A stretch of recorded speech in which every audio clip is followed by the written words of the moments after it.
ഇന്നലെ എനിക്ക് ജോലിയുള്ളൊരു ദിവസമായിരുന്നേ. ശരിക്കും പറഞ്ഞാൽ വീക്കെൻഡിൽ വലിയ തിരക്കൊന്നുമില്ല, സ്വസ്ഥം സുഖം ഒക്കെ ആണെങ്കിലും വീക്കെൻഡിലെ ജോലി എനിക്ക് വലിയ ഇഷ്ടമില്ല. ഈ മാസം ആദ്യമായിട്ട് എനിക്ക് വീക്കെൻഡിലൊരു ജോലി വരുന്നത്. അതിൻ്റെ വിഷമമൊന്നുമല്ല മുഖത്ത്. പണ്ടാരടങ്ങാൻ മൈഗ്രെയിൻ കാരണം ഉണ്ടല്ലോ, കണ്ണ് തുറക്കാൻ മേല. 2 ലെയർ മേക്കപ്പൊക്കെ മുഖത്ത് ഇട്ടിട്ടുണ്ടല്ലോ, അതിൻ്റെ അസ്കിത മുഖത്ത് നന്നായിട്ട് കാണാനുണ്ടല്ലേ. അല്ലേ തന്നെ എൻ്റെ മുഖം ഇരിക്കുന്നത് മത്തങ്ങ പോലെ. അതിൻ്റെ കൂടെ മൈഗ്രെയിനും കൂടെ വന്നു കഴിഞ്ഞപ്പോൾ മുഖം ഇച്ചിരൂടെ അങ്ങ് വീർത്തേ. മത്തങ്ങയ്ക്കൊരു മൂക്കും കണ്ണും വെച്ച പോലായി. അങ്ങനെ തലവേദന മൂത്ത് അതിൻ്റെ പാരമ്യതയിലെത്തിയപ്പോൾ ഞാൻ വിചാരിച്ചു ഒരു കോഫി ബ്രേക്ക് എടുത്തേക്കാം. പക്ഷെ എൻ്റെ തലവേദനയെക്കാളും എന്നെ വിഷമിപ്പിച്ച അതൊന്നുമല്ല കേട്ടോ. സാധാരണ ഈ കോഫി കപ്പയിലേ യു ആർ ഓസം എന്നോ ഹാപ്പി സൺഡേ എന്നോ ഡ്രിങ്ക് വിത്ത് സ്മൈൽ എന്നൊക്കെ പറഞ്ഞിട്ട് എന്തെങ്കിലുമൊക്കെ എഴുതുന്നായിരുന്നു. ഇന്ന് കപ്പയിലൊന്നും എഴുതിയിട്ടില്ലെന്നേ. എനിക്ക് തോന്നുന്നേ കപ്പയെ പേര് കുത്തുന്ന ആൾ ആബ്സെൻ്റ് ആയിരുന്നു എന്ന് തോന്നുന്നു. അറ്റ്ലീസ്റ്റ് യു ആർ ബ്യൂട്ടിഫുൾ എന്നെങ്കിലും എഴുതായിരുന്നു അല്ലേ.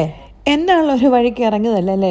പോകുന്ന വഴിക്ക് ലഞ്ചിനുള്ള ഫുഡും കൂടെ വാങ്ങിച്ചിട്ട് പോകാമെന്ന് വിചാരിച്ച്. കാരണം ഞാൻ പറഞ്ഞില്ലേ സൺഡേ ഈസ് ഹോളിഡേ എന്ന് പറഞ്ഞാൽ സൺഡേ എൻ്റെ കിച്ചൺ അങ്ങനെ പോകത്തൊന്നുമില്ല. വീട്ടിൽ ഫുഡൊക്കെ ഉണ്ടാക്കി വെച്ചിട്ടുണ്ടെങ്കിലും എടുത്തുകൊണ്ട് പോകാനൊരു മടി. അതുകൊണ്ട് നേരെ ഞങ്ങളുടെ കാഫറ്റേരിയയിൽ ഹെവി ആയിട്ടൊന്നും കഴിക്കാൻ വേണ്ടാത്തതുകൊണ്ട് ലൈറ്റായിട്ട് ഒരു ഫിഷ് വിത്ത് ദിൽ സോസ് വാങ്ങിച്ചു. എന്താണോ എന്തോ പേരെനിക്ക് ഇഷ്ടപ്പെട്ടു, അതുകൊണ്ട് ഞാൻ എടുത്തു. എന്നിട്ട് പന്തംകുളത്തി പ്രകടനത്തിന് പന്തം കൊണ്ട് പോകുന്ന പോലെ ഈ ഫുഡും കൈ പൊക്കി പിടിച്ച് എന്തിനാ പോകുന്നതെന്ന് ചോദിച്ചാൽ ഞാൻ എൻ്റെ കയ്യിൽ നിന്ന് കാശ് കൊടുത്ത് കവറൊട്ട് വാങ്ങിക്കത്തുമില്ല, അവർ ഫ്രീ ആയിട്ടൊട്ട് തരത്തുമില്ല.